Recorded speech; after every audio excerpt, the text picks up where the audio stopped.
Occupational English Test. Practice Test 1. Listening Test. This test has 3 parts. In each part, you'll hear a number of different extracts. At the start of each extract, you'll hear this sound. You'll have the time to read the questions before you hear each extract, and you'll hear each extract once only. Complete your answers as you listen. At the end of the test, you'll have 2 minutes to check your answers. In this part of the test, you'll hear 2 different extracts.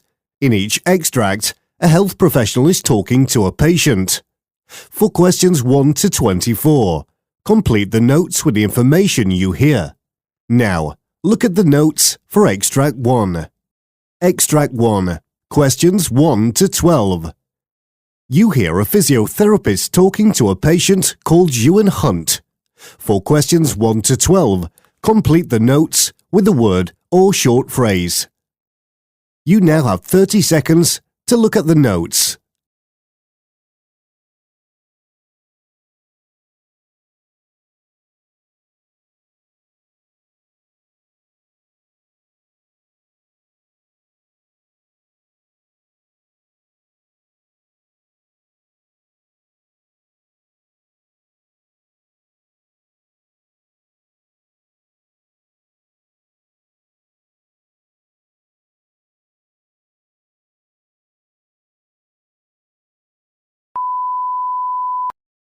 Hi there, Mr. Hunt. It's good to see you again.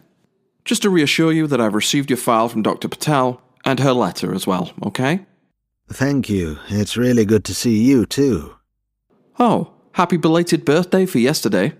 Am I right in thinking you just celebrated your 60th? Yes, thank you. Did you do anything nice? They made a huge fuss at the restaurant where I work. I kept telling them that I'm too old for all of that, but they weren't having it. All right. What do you do? I'm head chef of an Italian on Maple Street. We serve authentic cuisine. You should try it. I might do just that. So, you've been referred to me to help you manage your condition, and it says here you've been experiencing quite a few symptoms, is that right? That's right. I've got COPD, probably from all that lighting up I do all the time. I told Dr. Patel about the coughing already, but I suppose the main thing is that it happens a lot more now. Worse still, now I have phlegm too. It's quite disgusting, kind of yellow, green. You already know about the wheezing. That's probably the worst of the 3. Well, I don't want to sound like I'm preaching, but you do know what I'm going to say, don't you? Course I do. I've heard it all before. You're going to ask me to give up the facts. But it's not that easy, you know? I've been doing it since I was 16. Why did you start, if you don't mind me asking? No, I don't mind. Couple of lads on the estate reckoned it was the coolest thing since the advent of the wheel. Once they were doing it, everyone followed suit, so I guess you could say that I was peer-pressured into it, like. Haven't looked back since, really. I understand. It says here that you attended sessions at the clinic. Didn't they help? It wasn't sessions. I actually went to a special smoking cessation clinic in Finland for a bit. Cost a pretty penny too, but at the end of the day it didn't work. Sorry to hear that. I'm trying to think of the best way to help you now. What's your day-to-day like? Really, I'm mostly fine. I suppose that I do have one gripe. I get a bit breathless and I'm finding it hard to keep up my social life. I've always found the rush at work difficult, like when diners come in on the evenings and the weekend and everything in the kitchen is intense. But now, even when I'm lifting pans from one end of the kitchen to the other, it's tough. Also, I can't do the things I love anymore, like hiking. Used to go every weekend, but now I get breathless just thinking about it. Mr. Patel has suggested I can prescribe you with an inhaler if you feel it would help. You can take it as and when you need. That sounds good. You'd need to take 1 to 2 puffs a day, as and when you feel the breathlessness coming along. You can't take any more than 4 puffs in any 24-hour period, okay? Understood. There's another thing I've been asked to talk to you about. There's a procedure that you could try called endobronchial valve insertion. You've been identified as a potential for it. Endo what? I can't even say it. What's that? It's a relatively risk-free procedure to insert a tiny valve into your lungs.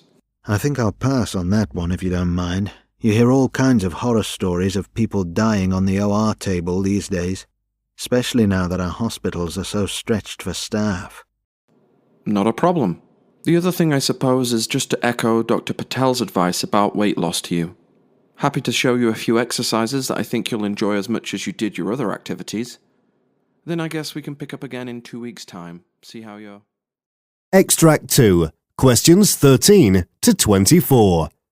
You hear a nurse talking to a patient, Shauna Burke. 4 questions 13 to 24. Complete the notes with a word or short phrase. You now have 30 seconds to look at the notes.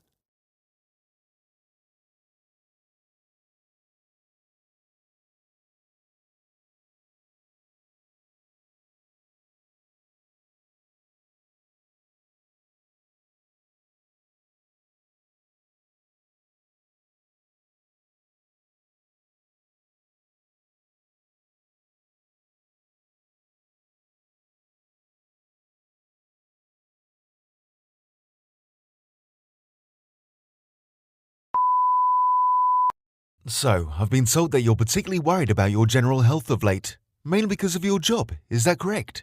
Yes, it is, Doctor. I'm 28, and as a model, that's practically near retirement. It's so important for me to look my best for shoots and commercials, but I've been noticing weird things happening on my face that I thought I'd get checked out. When you say weird things, what do you mean? Like this, these dark shadows on my eyes, especially on the lid. It's really wearing me out. I've been feeling this way, this extreme tiredness, for as long as I can remember now, and it's not just my mood. I've lost a lot of weight recently too. I know what you're thinking, it's every model's dream. No, I wasn't thinking that. A lot of women would give me a slap if they knew I was having a moan over losing 20 kilos in a month without even trying. But you know what? I'd give my right arm to go back to my normal look. Fresh-faced, bright eyes. Right now, I look a right state. I don't think that at all, Miss Burke, but I would like to investigate this for you. It's possible that you've come down with something, and I'd like to give you some treatment and get you back to your normal self, okay? Thank you. Would you tell me when you started noticing these symptoms?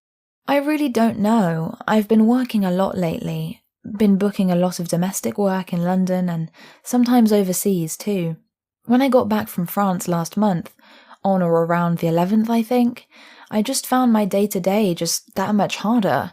For example, I usually love the hustle and bustle of my job, the last-minute calls, the late nights, and the constant after-parties. I just jump in the Merc and away I go. But recently I've been finding it super tough to drive.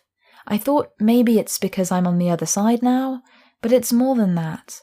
When I'm behind the wheel, I feel a little spaced out, like disoriented, not knowing where I'm going or how I'm going to get there. You're looking at me like I've grown another head. I must sound so silly. Not at all. I'm just thinking about what you've told me, how best I can help. Do you know if anyone in your family has been through anything like this? Not that I know of. Okay, you mentioned that your job can be very social. Do you smoke or drink? I don't smoke, and I only drink when I'm out with people I know and trust. There are way too many scary stories of handsy photographers for me to get plastered with people I don't know. Sounds like you've got a really good head on your shoulders there.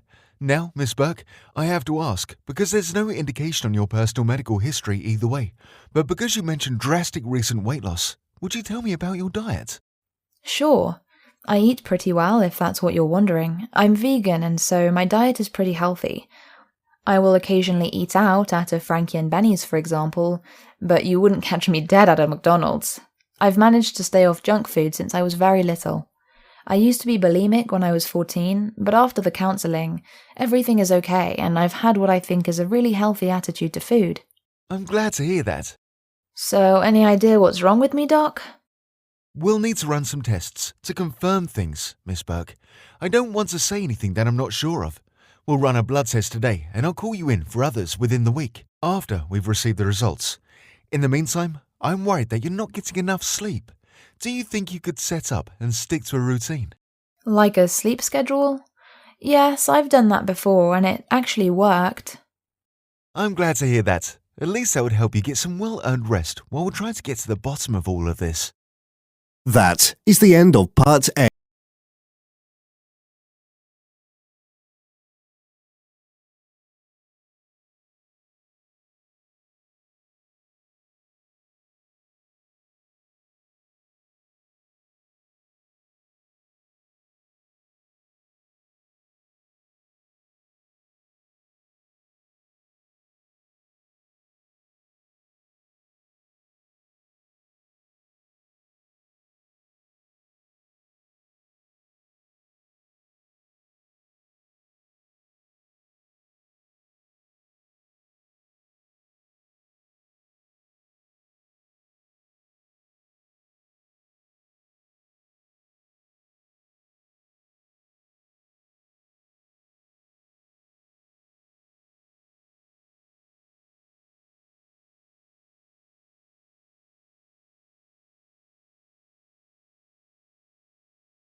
Part B.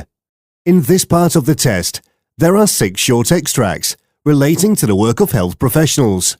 For questions 25 to 30, choose answer A, B or C, which you think best fits according to what you hear. Question 25. You hear 2 nurses talking about a plan for a citywide drive. Now read the question.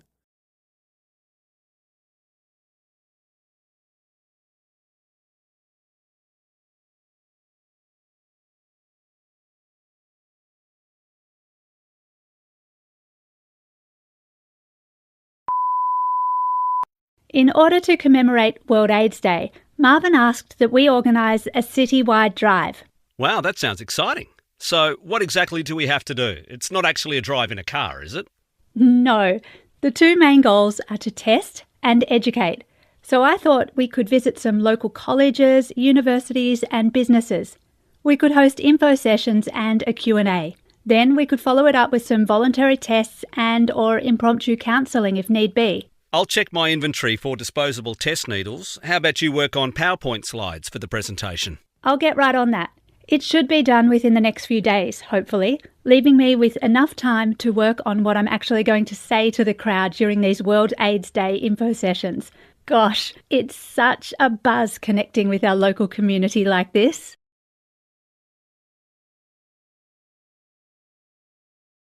Question 26.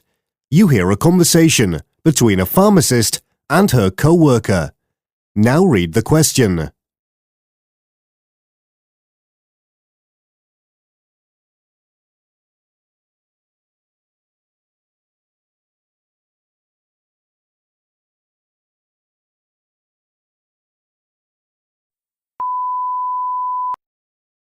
Would you please help me sort these medications? Some of them have expired and now they're all mixed up. Sure. Shall I start with A to H? And you can do I to Z. Yes, that sounds like a plan. Thank you so much, Kate. And again, I'm sorry to have to pull you in over the weekend like this. That's okay. I wouldn't have been doing much anyway, just helping out with my dogs. One of them had a nasty fall and we've had to get her a new collar. Oh, ouch. You haven't left her alone, have you? No, my partner's looking after her whilst I'm here. I know it's urgent and that we're short-staffed. What with Luis not being here again and all. It's the third time this month, and I am really sick of it. No one else has been away as much, and it's driving me around the bend how much extra we have to do around here these days.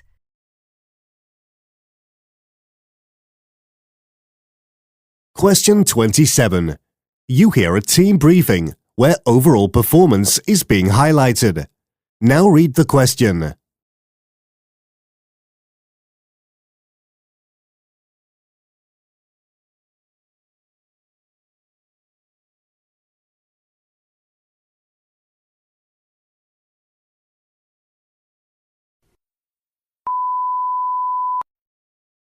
Thank you all for coming. I'll make this brief, shall I? My department has noticed an increase in the number of absences on the ward of late, and it is causing us some concern. This is a hospital, and when we are short-staffed, patient care suffers. With the HQC breathing down our necks, it's not something that we can continue to have happen. We are considering taking drastic measures in order to protect our patients and our reputations, and that may just include terminating frequent absentees. Surely, that's a little harsh. Well, it's a serious matter, and despite several disciplinaries, we've concluded that talking to them hasn't worked. If I may offer a suggestion, I think that right now, it's a little too easy to take leave. What do you mean? Well, at the moment, we download a form off the internet and submit it to our line managers. Perhaps if it were a little more difficult, we'd have better luck. Fine.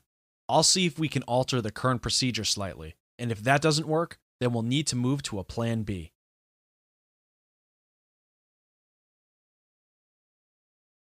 Question 28. You hear a conversation between two nurses. Now read the question.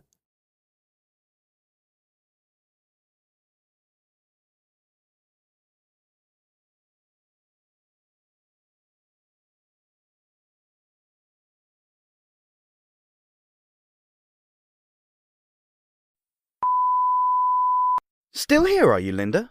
Yes, I am. I'm on the graveyard shift tonight, Bobby. You're done now, aren't you? Yeah, just finishing up some of my documentation from earlier, and then I'll call it a night. Just so you know, Bed 5's getting a little angsty about later. He's worried about how he won't be able to drift off again. Can you blame him? He's really had a rough time this week. Wait, is he the hemophilic patient or the one with diabetes? Mr. Wilson's diabetic. He'll need his insulin topping up, but that won't be until morning now. What time will you be doing the next round? Midnight. Okay, that's good. Please make sure you remember to disconnect Mr. Wilson's saline drip before then, otherwise he'll be fussing into the early hours. He's been assessed several times today, so he won't need any more of those, but everything else on his care plan needs to be attended to. Got it. Thank you.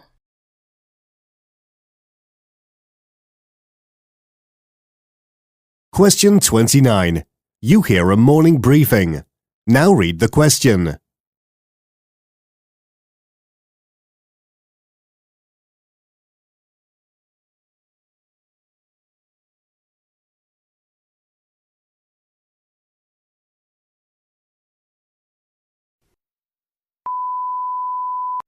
All right. Today we need to address some serious problems in this department. I don't know where to start, really. We've got so much that we need to remedy that it'll take weeks, if not months, to get us where we need to be. Ideally, we'll be able to increase the number of personnel devoted to the tasks we're working on, such as clearing up all the post-discharge paperwork that we've got piled up. However, I don't know if we'll be able to change people's job roles at such short notice. Never mind the fact that all of the larger rooms that would be able to accommodate large teams are all located on the other side of the ward. If anyone finds that they have a couple of hours spare this or next week, please make sure that you get in touch with either myself or Carla, okay?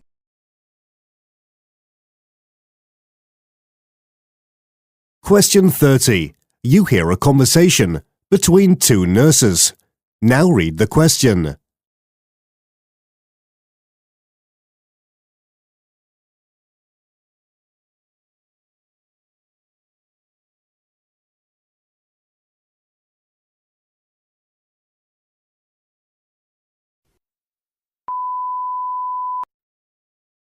Are you coming to the school later?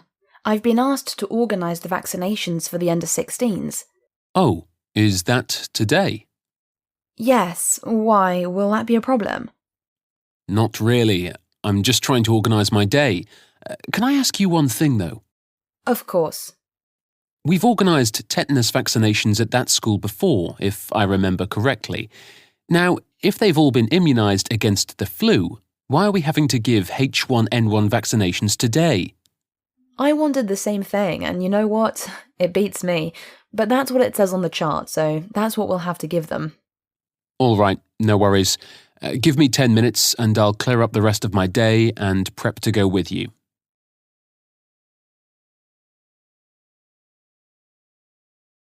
Part C. In this part of the test, you'll hear two different extracts. In each extract, you'll hear a healthcare practitioner talking about aspects of their work. For questions 31 to 42, choose answer A, B or C, which you think best fits according to what you hear. Extract 1, questions 31 to 36. You hear dietitian Catherine Weston delivering a presentation on diabulimia. You now have 90 seconds to read questions 31 to 36.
Hello, my name is Catherine Weston and I'm a dietitian with a keen interest in a little-known condition called diabulimia.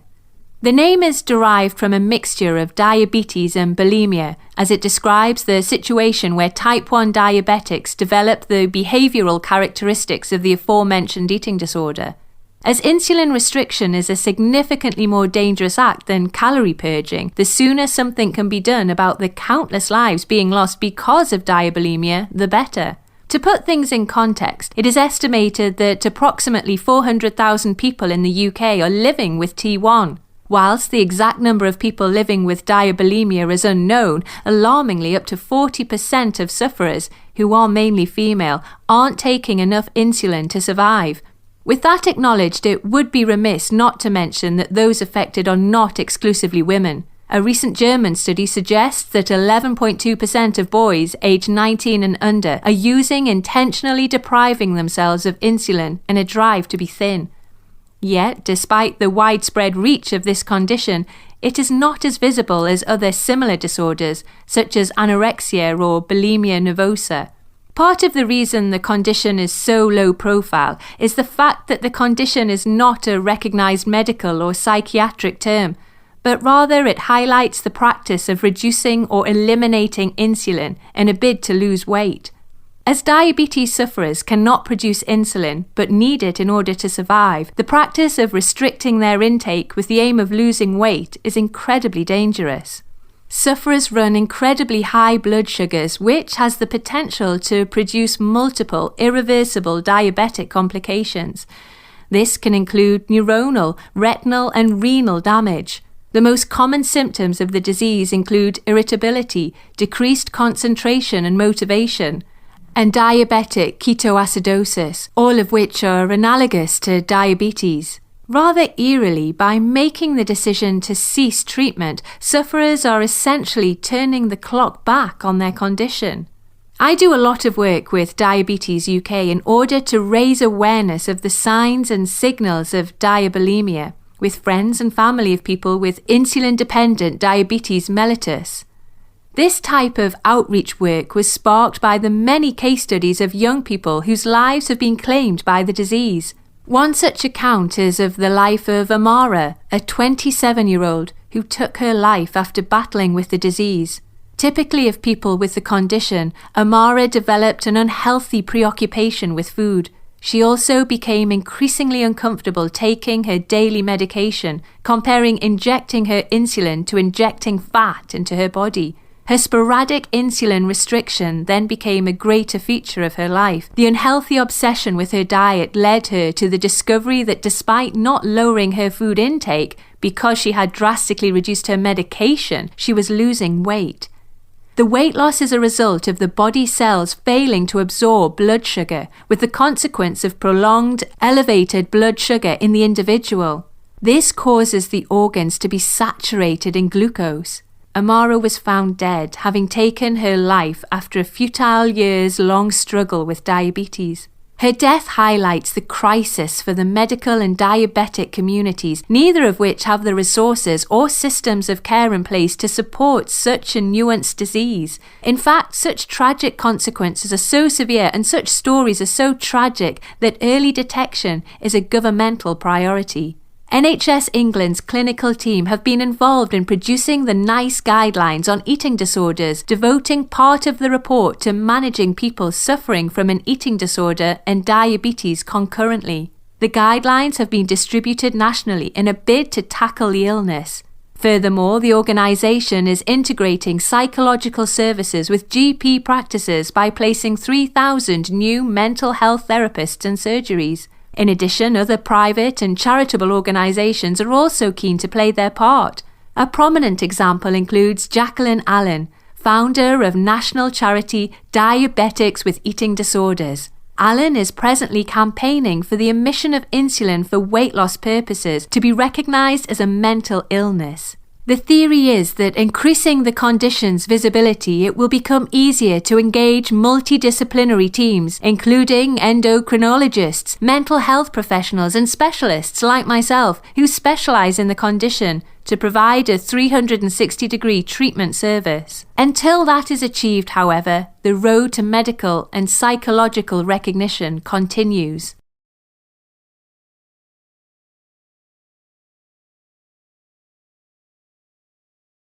Extract 2, questions 37 to 42. You hear an interview with Dr. Janae Brown discussing a neurological condition. You now have 90 seconds to read questions 37 to 42.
Welcome to the Health Matters podcast.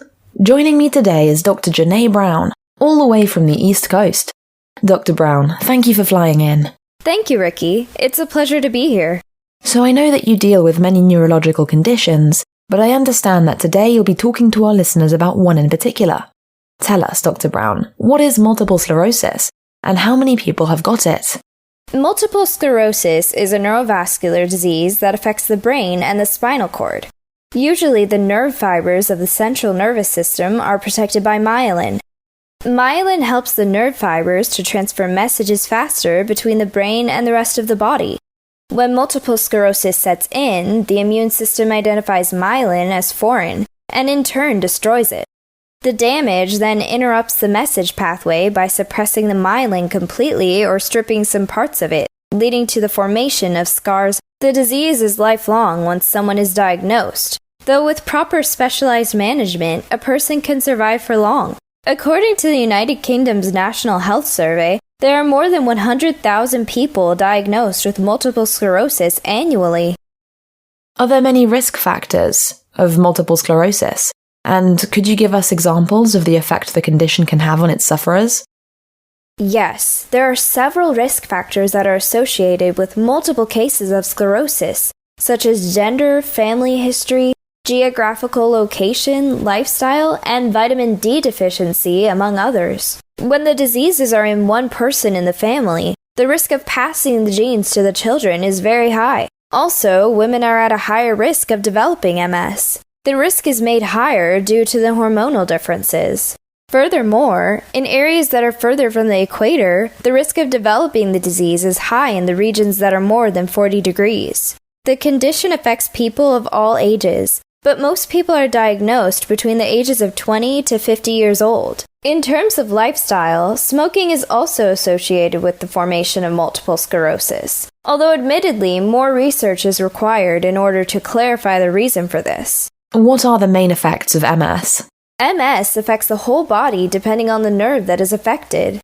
Different nerves innervate different parts of the body. The main symptom is weakness or numbness in one or more limbs. This usually occurs on either side of the body or trunk, one at a time. When the optic nerve is affected, the patient may have prolonged problems with double vision accompanied by extreme pain. The person might also lose sight in one eye with time. The patient may experience Lhermitte's sign, that is a feeling of electric shock sensation around the neck during movement, as well as when one bends the neck forward. The patient may also present with a problem with their gait or body coordination. Fatigue and dizziness may also be a problem. When the nerves innervating the speech center are affected, the patient may develop slurred speech. The gastrointestinal function can be changed, as well as bladder function, especially incontinence problems. Would you tell us a little bit about the diagnosis procedure? Early diagnosis is preferable, Ricky, before the treatment of multiple sclerosis. Diagnosis methods range from laboratory tests and imaging tests such as magnetic resonance. For laboratory tests, the spinal fluid is tapped and taken for culturing and sensitivity. The liquid is drawn after lumbar puncture and carried out using sterilized equipment. This helps in knowing whether the cause is due to infection or not. Imaging helps in understanding the extent to which the disease has affected the nerves, especially within the brain. It's all so fascinating. So, Dr. Brown, would you talk to us about the treatment options, what they are and their main aims too? Yes, MS is chronic, and treatment options mainly involve management of the symptoms. The goals of treatment revolve around ensuring that patients recover from attacks as well as recurrent situations, as well as slowing the speed at which the disease progresses. For the treatment of seizures, the patient can be given corticosteroids and plasmapheresis can be done too. Corticosteroids reduce the inflammation of nerves. Examples include oral prednisolone and methylprednisolone, given through the vein. The process is mostly used in severe cases of the disease, especially when the symptoms are not improving through use of steroids. Beta interferons can also be used primarily in the relapsing remitting stages of the disease when it is still aggressive. Furthermore, other medication like this can be used in various stages of the disease. That is the end of Part C. You now have 2 minutes to check your work.